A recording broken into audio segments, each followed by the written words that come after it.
जय मसीह की मेरे भाई और बहनों। जैसे कि मैंने पिछले वीडियो में बताया कि कैसे मैं दुख में चली, फिर उसके बाद इतना कुछ सुनती थी और ये करती थी, लेकिन किधर ना किधर शैतान तो भी मुझे डराता था। फिर मैं बहुत ऑनलाइन ज़्यादा से ज़्यादा सुनने लगी, ऑनलाइन प्रार्थना करती थी, विश्वास करती थी, ये सब चल रहा ही था। फिर सूरज भाई का मुझे नंबर मिला एक, तो वो नंबर के ऊपर कॉल किया तो उन्हें दिनेश भाई का नंबर दिया। तो भाई भी बहुत अच्छे से समझाते थे मुझे कि बहन डरो मत, परमेश्वर आपके साथ है, परमेश्वर आपकी रक्षा कर रहे हैं करके। मैं बहुत डरी हुई रहती थी। वो लोग मुझे, वो जो भाग्यश्री मैं बोल रही हूँ, वो हमेशा वो खुद भी डराती थी और उसको पति को फ़ोन करने को बोलती थी, और उसका पति तो बहुत ज़्यादा डराता था, तेरे घर में आके मेरी बेबी को जला दूँगा, मारूँगा, ये वो बहुत कुछ बोलता था। तो ऐसे डर जाती थी तो मैं तुरंत फिर अपने दिनेश भाई को फ़ोन करती थी मैं, और भाई को बोलती थी कि ऐसे ऐसे भाई भाई मुझे डरा रहे हैं, क्या करूँ मैं, मेरे को कुछ समझ नहीं आ रहा है। लेकिन धन्यवाद वो परमेश्वर को कि मुझे ऐसे भाई और बहन दिए कि वो भाई मुझे बहुत अच्छा समझाते थे, बहन डरो मत, आपके साथ परमेश्वर है, अगर आपका विश्वास अच्छे से उसके ऊपर है तो आपको कुछ नहीं होने देगा। और वो कितना भी डराने दो लेकिन कुछ नहीं, वो आ भी नहीं पाएंगे आपके घर पे। ऐसा ही होता था जब मेरे भाई मुझे ऐसा बताते थे, तो वही होता था। मैं शाम को डरी, थोड़ा डरी, अभी नए लोग रहते तो डरते ही है, डरी हुई रहती थी, लेकिन फिर भी मेरे भाई की बात मैं याद करती रहती थी कि मुझे भाई ने बोला है कि वो नहीं आ पाएंगे। फिर मैं प्रार्थना करने लग जाती थी, प्रभु गली में मैं यीशु का लहू रख रही हूँ, वो नहीं आ पाए करके। तो सच में वैसा ही होता था, वो फ़ोन के ऊपर डराते थे लेकिन नहीं आ पाते थे। ऐसे करते करते चल रही थी आगे, लेकिन ऐसा होने लगा कि मुझे और ज़्यादा जितना ज़्यादा मैं विश्वास करने लगी तो और ज़्यादा मुझे सताव आने लगा कि मुझे लगने लगा अभी बचने से कुछ फ़ायदा नहीं है, मर ही जाना चाहिए करके। मैंने वो जो चूहा मारने की दवा होती है वो लेके आई मैं घर पे, और मैंने दूध गर्म किया और दूध में पूरा मिक्स करके मिला के पूरा पी गई मैं। तो सुबह उठ के मुझे कुछ नहीं हुआ, क्या मैं अभी मर जाऊंगी ऐसा मैं सोच रही थी, लेकिन कुछ नहीं हुआ। लेकिन फिर भी चल रही थी। फिर एक दिन में डॉक्टर ताई के इधर भी, उनका भी मूंगी मारने का दवा है जो पाउडर, वो मुझे हमेशा हाथ में ग्लव पहनने के लिए बोलते थे, मुंह को मास्क लगाने के लिए बोलते थे, और बोलते थे बहुत स्ट्रांग है, अगर तेरे को बास जाएगा तो चक्कर आ सकते हैं, कुछ भी हो सकता है करके, इतना स्ट्रांग है करके बोला था।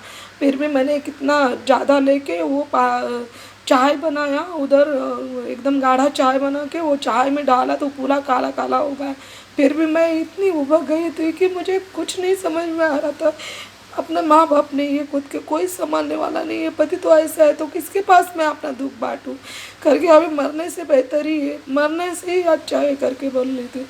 तो फिर मैंने वो भी मिला के पी लिया और इतना फटाफट काम किया। मैं बोला इधर से निकल जाओ तो रास्ते में किधर भी मर जाओ तो कुछ नहीं होगा, बेचारे अच्छे है मेरे का काम वाले, उनके ऊपर नहीं आना चाहिए करके मैंने ऐसा सोचा। तो मैंने फटाफट काम कर लिया और उसके बाद मैं निकल आई। तो लेकिन कुछ नहीं हो रहा है, ना तो चक्कर आ रहे हैं, ना तो गिर रही हूँ। मैं दिन भर सोच रही हूँ मैं अभी गिरूँगी अभी मरूँगी, लेकिन कुछ भी नहीं हो रहा है। उसके बाद मैंने आके वो डिसुदा मैडम के इधर काम किया, सब कुछ किया, लेकिन फिर भी कुछ नहीं हो रहा है। फिर मैं सोचा कि और एक बार मैं ये करूँगी। फिर से मैंने वही चूहा मारने वाला दवाई और लेके आया और घर में मैंने वैसा ही किया। फिर दूध गर्म करके उसके अंदर डाल के रात का टाइम पिया, और उस दिन मैं बोला अभी ये तो मेरा लास्ट का ही रहेगा, क्यों तो अभी ये स्ट्रॉन्ग ही होएगा करके। और मैंने वो चूहे वाला दवाई वाला को भी पूछा था, स्ट्रॉन्ग है ना भैया, तो वो बोला हाँ हाँ स्ट्रॉन्ग है। बोला आप हाथ में ग्लो वगैरह पहन के लगाना, ऐसा हाथ में तो अच्छे से हाथ धो लेना करके बोला था। तो मैं बोला ठीक है। तो फिर रात में मैंने वैसे ही पिया और बच्चों को देख देख के इतना रो रही थी। मैं सोचा कि मेरे बच्चे अभी अनाथ ही हो गया, अभी मेरे वाला हो तो कोई नहीं है, लेकिन क्या करूँ, मेरी भी एक मजबूरी है, क्यों तो। और ये भी सोचने लगी कि जो मैंने अनाथपन ये किया है वही मेरे दो बच्चे को अभी दिन आ गए, लेकिन क्या करूँ, अभी साथ देने वाला कोई नहीं है, ये लोग सब मुझे बहुत डराते धमकाते करके करके मैंने ये किया। तो सुबह उठी, देख रही हूँ कि मुझे कुछ हुआ नहीं है, तो मैं बोला मेरा ये आत्मा होएगा करके। तो मैं अपने पति को बच्चों को छू के देख रही हूँ कि मेरा आत्मा है कि खुद का शरीर है करके। फिर मैं बहुत और रोने लगी, मैं कैसा बच गई करके मुझे कुछ समझ में नहीं आ रहा है। मैं इतना स्ट्रॉन्ग ये खाने के बाद भी मैं मरी नहीं हूँ। तो मैं बहुत रोने लगी, मैं बोला परमेश्वर तेरा क्या बोलने का मतलब है, मैं क्या करूँ, मैं तो बहुत दुख में हूँ, एक तो मर भी नहीं रही हूँ और ना तो कुछ हो रहा है, ऐसा मैंने पूछा। फिर से मैंने वही मोबाइल में एक वचन लगाया एक बहन का, तो बहन ने जो वचन बताया वो अध्याय याद नहीं है, लेकिन बहन बोली कि जो वचन में लिखा है कि जो कोई पिता पुत्र पवित्र आत्मा के नाम से विश्वास से बपतिस्मा लेता है, अगर वो जहरीला चीज़ भी खा लेता है तो उसको कोई हानि नहीं पहुंचेगी करके। मैंने वो वचन के ऊपर गौर किया और बहुत रोई मैं बोला परमेश्वर तू सच्ची में महान है और तू सच्ची में पवित्र है, तू सच्ची हम लोग को जीवन देने वाला परमेश्वर है करके।